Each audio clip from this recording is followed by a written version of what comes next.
Goeiemôre en weer eens baie welkom hier saam met ons by ons oggendoordenkings tyd saam. Ons is in ons verjaarsdag week. Lewensentrum is 26 jaar oud en ons kyk hierdie week, hoe kan ons meer doen? Hoe kan ons liefde wys?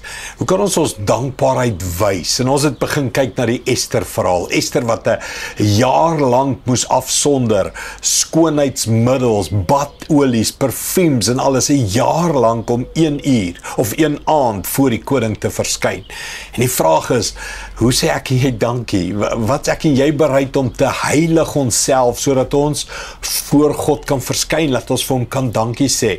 Nou die Ester verhaal is die Jode wat eintlik in ballingskap is en dan Ester is 'n Jood wat voor die koning Ahasveros kan verskyn en dan word sy gekies as die nuwe prinses, pragtige mooi meisie en dan kom hulle agter dat die Jode gaan vermoor word. Haman wil al die Jode vermoor en Mordegai sê vir Ester, jy moet die koning gaan vra om nie die Jode te laat verloor nie. Kom ek vertel jou die storie, dan kom Ester al vir 'n tweede keer, gaan sy nou voor die koning kom. Ester het hom geantwoord, gaan maak al die Jode, dis nou vir Mordegai haar oom, gaan maak al die Jode wat jy in Susan kan kry bymekaar, vas ter wille van my. Vir 3 dae lank moet julle dag en nag niks eet of drink nie. Ek en my diensmeisie sal net so vas. Al is dit in stryd met die voorskrifte, sal ek na die koning toe gaan. As ek dan daarvoor moet sterf, moet ek maar sterf. So wat die storie is, as sy voor die koning kom ongenooi, kan die koning sê ek wil jou nie sien nie en dan kan hulle haar doodmaak. En dis rarig letterlik 'n geval van lewe en dood. Maar al die Jode gaan vermoor word.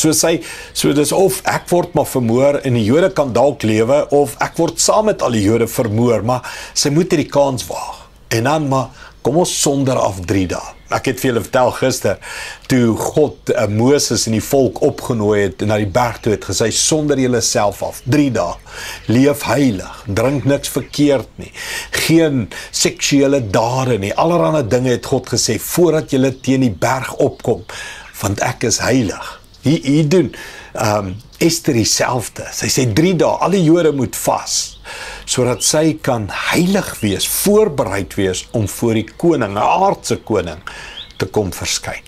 Die vraag wat ons vra die hele tyd, wat is ek en jy bereid om te doen, om dankie te sê vir alles wat God vir ons doen? Is ons bereid om 3 dae te vas? Is ons bereid om 'n jaar af te sonder?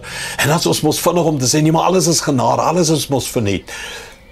Ons het na skrifte gekyk wat duidelik wys, die koninkryk van God word bestorm en geweldenaars neem dit in besit.